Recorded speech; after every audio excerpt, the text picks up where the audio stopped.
दोस्तों, समुद्र के अंदर से हर बार कुछ ना कुछ ऐसी अजीबोगरीब प्रजातियों को पकड़ा जाता है जिन्हें देखकर वैज्ञानिक भी दंग रह जाते हैं।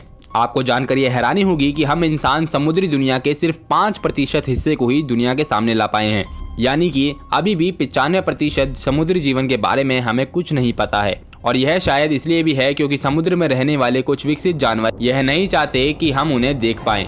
और इन्हीं जानवरों में से एक पौराणिक या काल्पनिक जीव है मरमेड्स, यानी कि जलपरियां। वैसे तो जलपरियों के समुद्र की गहराइयों में होने के कई सारे प्रूफ लोग दे चुके हैं और कई लोगों ने तो जलपरियों को अपनी आंखों से ही देखा है, जिसकी रियल वीडियो भी आपको इस चैनल पर मिल जाएगी। पर फिर भी अभी तक किसी बड़े साइंटिस्ट या फिर ऑर्गेनाइजेशन लाइक नासा या पेंटागन ने इसे एक्सेप्ट करने के बारे में ऐसा कुछ भी बयान जारी नहीं किया है। लेकिन दोस्तों, आज आपको इस वीडियो में पता लगेगा कि रामायण काल से ही इन जलपरियों का अस्तित्व धरती पर बना हुआ है, जिनकी सच्ची घटनाएं आज आप सुनेंगे। तो अगले 2 से 3 मिनट तक इस वीडियो को गौर से देखिएगा। दोस्तों, यह बात है रामायण काल के उस समय की जब पूरी वानर सेना लंका पहुंचने के लिए सेतु बना रही थी। तभी उन्हें कुछ अजीब सी घटनाएं होती हुई दिख रही थी। वानर सेना जैसे ही समुद्र में पत्थर डालकर वापस चले जाती थी, वैसे आने के बाद ही उन्हें पता लगता था कि कुछ पत्थरों की कमी हो गई है। लेकिन ऐसा क्यों हो रहा था? जब इस चीज़ के बारे में उन्होंने हनुमान को बताया तो हनुमान ने इस चीज़ की जांच करने की सोची, और जैसे ही इसकी जांच के लिए वह समुद्र के अंदर छलांग मार के नीचे गए, तब उन्हें पता लगा कि जस्ट सेतु के नीचे ही कुछ जलपरियां सेतु के पत्थरों को सेतु से अलग कर रही हैं। उन्होंने जब इसके बारे में उनसे पूछा तो उन्हें कुछ जवाब नहीं मिला, बल्कि उल्टा हनुमान के खिलाफ ही युद्ध छिड़ गया। और इस चीज़ में आपको कोई शक नहीं होना चाहिए कि हनुमान ने काफ़ी आसानी से इन जलपरियों को हरा दिया था। लेकिन फिर भी एक जलपरी इन पर हावी पड़ रही थी, जिसका नाम था स्वनमत्स्या। और युद्ध के दौरान ही स्वनमत्स्या ने बताया कि वह रावण की बेटी है, जिसे स्वयं रावण ने भेजा है ताकि वानर सेना अपना पुल ना बना पाए। तो ये हनुमान गुस्से में आ गए और युद्ध को जोरों शोरों से शुरू कर दिया। लेकिन फिर भी हनुमान शायद से स्वनमत्स्या की शक्ति को नहीं जानते थे, और कुछ मामलों में स्वनमत्स्या पानी के अंदर हनुमान पर हावी पड़ रही थी। लेकिन जैसे ही हनुमान को पता लगा कि स्वनमत्स्या हनुमान के प्रेम में डूब रही है, वैसे ही हनुमान ने युद्ध पर विराम लगाने की सोची और प्रेम के माध्यम से ही उन्होंने स्वनमत्स्या को समझाने की कोशिश करी। और ऐसा बताते हैं कि हनुमान के प्रेम में आने के बाद स्वनमत्स्या ने पुल के पत्थरों को अलग करना बंद कर दिया और हनुमान की बातों को मान लिया। लेकिन जाते जाते हनुमान ने स्वनमत्स्या को अपना एक बीज दे दिया, जिससे कि कुछ समय बाद स्वनमत्स्या को मकरध्वज नाम की एक संतान पैदा हुई। वैसे तो हम सब ये जानते हैं कि हनुमान एक बाल ब्रह्मचारी हैं, लेकिन क्या आपको यह पता था कि हनुमान को भी मकरध्वज नाम की एक संतान थी?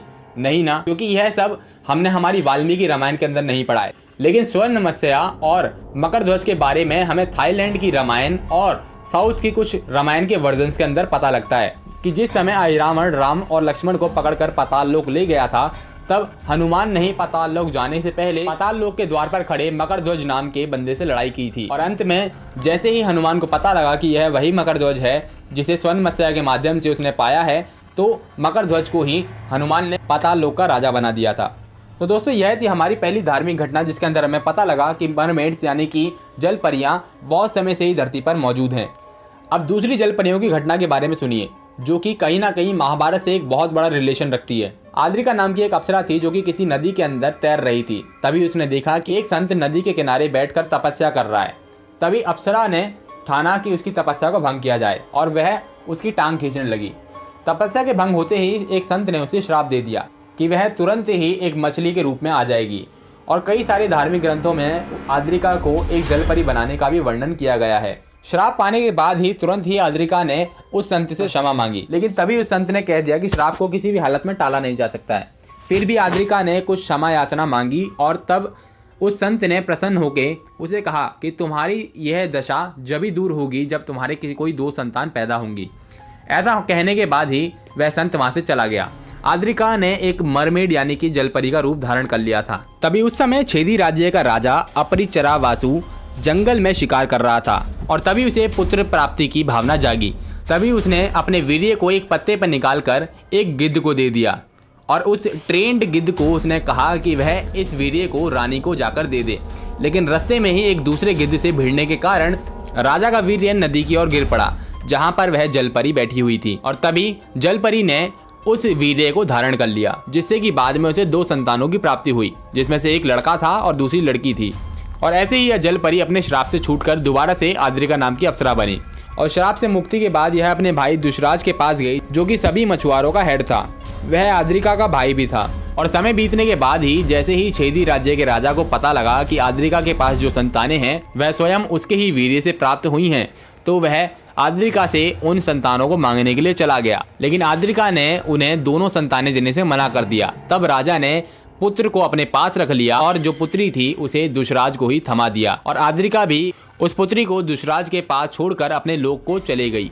और महाभारत के जो रियल वर्जन यानी कि व्यास महाभारत को छोड़ दिया जाए तो जो महाभारत के जो दूसरे वर्जन हैं उसमें पता लगता है कि यही पुत्री जो कि दुष्राज के पास थी यह आगे चलकर सत्यवती बनी, जिसका विवाह आगे शांतनु से हुआ जो कि भीष्म के पिता भी थे।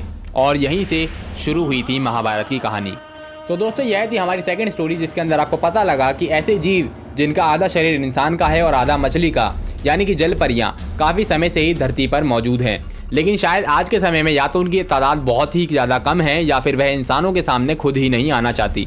दोस्तों इस वीडियो को बनाते समय जो भी कंटेंट या फिर जो भी फैक्ट मुझे मिल रहे थे मुझे भी वो थोड़े से इलॉजिकल लग रहे थे, लेकिन यह तो हम सभी जानते हैं कि मकरध्वज और सत्यवती के कैरेक्टर को हम सब ने रामायण और महाभारत के डिफरेंट वर्जन्स में देखा और समझा भी है। तो दोस्तों आई थिंक ये फैक्ट लॉजिकल होते हुए भी लॉजिकल है। लेकिन दोस्तों अगर आज की डेट में हमें ये पूरा प्रूफ चाहिए कि जल परियां इस समय जिंदा है या नहीं है, तो इसका प्रूफ हमें कोई ना कोई बड़ी ऑर्गेनाइजेशन ही देगी। और वो भी तब होगा जब काफ़ी सारी जल परियों को पकड़ लिया जाएगा। एंड दोस्तों आप डिसाइड कर सकते हैं कि जल परियां होती है या नहीं, ये मेरी अगली वीडियो देखने के बाद।